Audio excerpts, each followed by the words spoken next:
Herkese Tatlı Sanatı Mutfağı kanalımdan merhabalar. Bugün sizler için hem ekonomik hem de çok lezzetli, pamuk gibi yumuşacık, kolayca yapabileceğiniz bir kek tarifim var. 2 elmanız varsa hemen alın çabucak diyorum çünkü bu tarifi hızlıca yapabilirsiniz. İç harcı elmaları pişirmiyoruz. Pamuk gibi yumuşacık dokusuyla muhteşem lezzette bu keki çok seveceğinizi düşünüyorum. Eğer benim gibi Alman pastasını veya pandispanya'nın dokusunu seviyorsanız bu keki çok seveceğinizi düşünüyorum. Kekin arasında da elmalı, cevizli, tarçınlı bir iç harç. Daha ne olsun, umarım yaparsınız, tadarsanız sizler de çok beğenirsiniz. Fazla vakit harcamadan hemen tarifime başlayalım. Tarifime başlamadan öncelikle kekimizin iç harcını hazırlayacağız. Fakat bu aşamada mutlaka yumurtaları oda sıcaklığında bekletelim. Tarifimde 4 yumurta kullanıyorum. 4 yumurtayı bir kaseye alın ve oda sıcaklığında bekletin. Elmalı iç harcımız için ilk önce 2 adet elmamızın kabuklarını soyalım. Soyduktan sonra elmalarımızı güzelce rendeleyelim. Rendelenmiş elmalarımızı avucumuzun içerisinde iyice sıkarak suyunu süzelim. Posasını ayrı bir kabın içerisine alalım. Bu kekin en önemli püf noktalarından bir tanesi elmaların suyunu iyice sıkıp posasını ayrı bir şekilde koymamız. Bu şekilde elmanın suyunu sıkarsanız hamurunuz sulanmaz ve az un yer. Havuçlu kekte de suyunu sıkıyorum ben fazla un almasın diye. Gerçekten çok lezzetli kek oluyor. Malum biliyorsunuz kekin en sevilen yanı puf puf, kabarık, yumuşacık olması. Bu tarz ipuçlarını, püf noktalarını iyi bir kek yapmanın, yumuşacık pamuk gibi bir kek yapmanın püf noktalarını videomun içeriğinde sizlerle paylaşacağım. O yüzden videomun sonuna kadar her aşamasını dinleyerek özenle tarifimi yapmanızı tavsiye ederim. Elmalarımızın üzerine 1 çay bardağı çekilmiş cevizi ekliyorum. Dilerseniz kavrulmuş fındıkla da yapabilirsiniz. Bu aşamada ekleyebilirsiniz. 1 tatlı kaşığı tarçın ekliyorum ve bu malzemelerimi güzelce karıştırıyorum. İç harcımız hazır. Hepsi bu kadar. İç harcı pişmeyen, vaktinizi almadan kısa sürede yapabileceğiniz, aniden gelen misafirleriniz için hazırlayabileceğiniz hem çok lezzetli hem de çok kolay bir kek tarifi. Elmalı iç harcımız hazır. Şimdi hemen kekimizin harcını yapmaya başlayalım. 4 adet oda sıcaklığında beklettiğimiz yumurtamızı uygun bir kabımızın içerisine alalım. 1,5 su bardağı toz şekeri ekleyelim. Su bardağı ölçüm 200 mililitredir. Toz şekeri kesinlikle fazla değil, tam kararında oluyor. Şimdiden çok fazla şekerli tatlı sevmeyenler için söyleyeyim. Dilerseniz azaltabilirsiniz ama bence tam kararında 1,5 su bardağı eklemenizi tavsiye ederim. 1 paket toz vanilya ekliyorum. Ben genelde 3 yumurtanın fazlasında yaptığım kek tariflerinde mutlaka toz şekeri, yumurta ve vanilyayı aynı anda çırpıyorum. Böylelikle kesinlikle yumurta kokusu olmuyor. Yumurta kokusuna hassas olan kişiler için de böyle yapmasını tavsiye ederim. Ben de herhangi bir hamur işinde veya sütlü tatlılarda yumurta kokusunu hissettiğim anda kesinlikle yiyemiyorum. O yüzden sizler de kekinizi her zaman toz şekeri, yumurta ve vanilya ile yaparsanız asla yumurta kokusunu hissetmezsiniz. Bu 3 malzememizi çırpıcı yardımıyla yaklaşık 5 dakika kadar çırpalım. Senelerdir mutfağımda uyguladığım en önemli püf noktalarından bir tanesi iyi bir kek yapmanın hem lezzetli hem de kabaran yumuşacık pamuk gibi bir kek yapmanın en önemli püf noktası yumurta ve şekeri eriyene kadar çırpmanız ve rengi açılana kadar çırpmanız.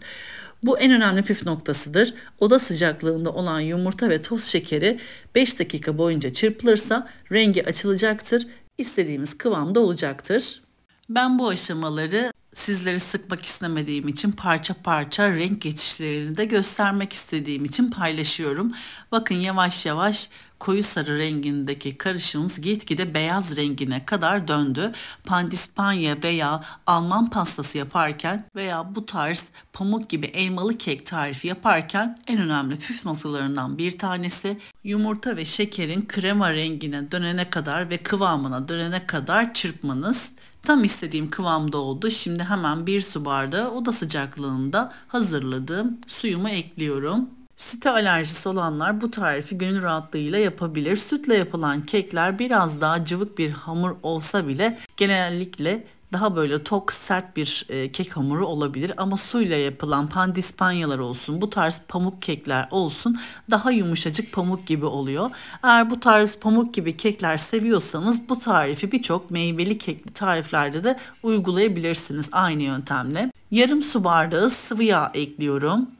2,5 su bardağı un ekliyorum. Kullanmış olduğum su bardağı ölçüm 200 mililitredir.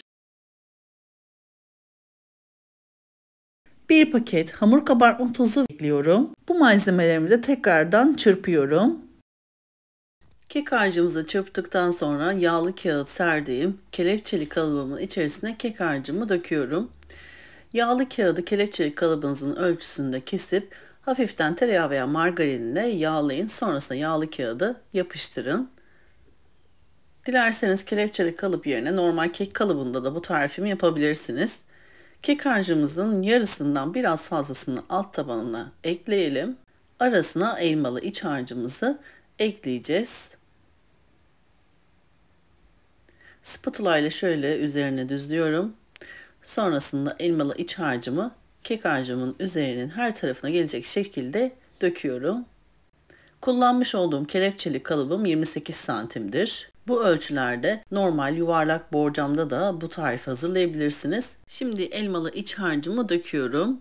Bu tarifimi dilerseniz Angelika erik veya mürdüm eriği ile de bu yöntemle yaparak hazırlayabilirsiniz.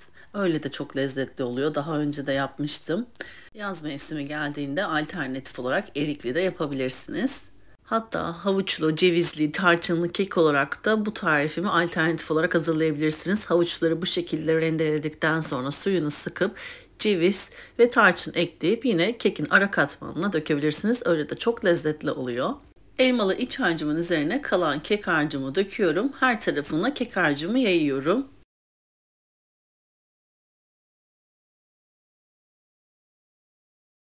Kekimiz hazır. Önceden ısıtılmış 180 derecelik fırın ayarımızda kekimizi yaklaşık 30 ila 35 dakika aralığında kontrol ederek pişirelim. Kekin pişip pişmediğinden emin olmak için fırınımızda 25. dakikada kekimizi çıkarıp kürdan testi yaparak kontrol edebilirsiniz. Ama ilk 10-15 dakika içerisinde asla fırının kapağını açmayın, kekiniz sönebilir. Ben fırınımda 30 dakika kadar tuttum. 30 dakikanın sonunda gördüğünüz gibi çok güzel üzeri kızardı ve iç dokusu çok güzel pişti. Şimdi sizlere yakından kıvamını, yumuşaklığını, ne kadar pamuk gibi olduğunu göstermek istiyorum. Kekimiz ılıdıktan sonra üzerine pudra şekeri serpebilirsiniz. Sunum aşamasına geçebiliriz. Bıçak yardımıyla bir dilim kekimden kesiyorum ve sizlere hemen tadım kısmını gösteriyorum. Sizler kekin iç dokusunun kıvamını izlerken ben de sizler için küçük bir hatırlatmada bulunmak istiyorum. YouTube kanalıma henüz abone olmadıysanız YouTube kanalıma abone olmayı, paylaştığım videolarıma beğeni bırakmayı lütfen unutmayınız. Gün aşırı yepyeni tariflerimi kanalımda sizler için paylaşıyorum. Anında haberdar olabilmek için bildirim zilini lütfen açınız. Böylelikle yepyeni tariflerimi anında sizler görmüş olacaksınız. Şimdiden destekleriniz için çok teşekkür ediyorum. Bu tarifimi ve videomu beğendiyseniz eğer sevdiklerinizle paylaşabilirsiniz. Beni hangi şehirden veya ülkelerden takip ediyorsanız yorum kısmına yazarsanız hepinize teker teker dönüş sağlayacağım. Böylelikle sohbet etmiş oluruz. Tarifimi denedikten sonra yorum kısmına mesaj yazmayı, düşüncelerinizi yazmayı lütfen unutmayınız. Şimdi yakından iç dokusunu, kıvamını, yumuşaklığına hep birlikte bakalım. Gördüğünüz gibi kabarmalara doymayan, pamuk gibi yumuşacık elmalı, cevizli, tarçınlı kek tarifi. Şimdiden deneyecek olanlara afiyet olsun. Bir sonraki tarifimde tekrardan sizlerle görüşmek üzere. O zamana kadar kendinize çok iyi bakın. Hoşça kalın.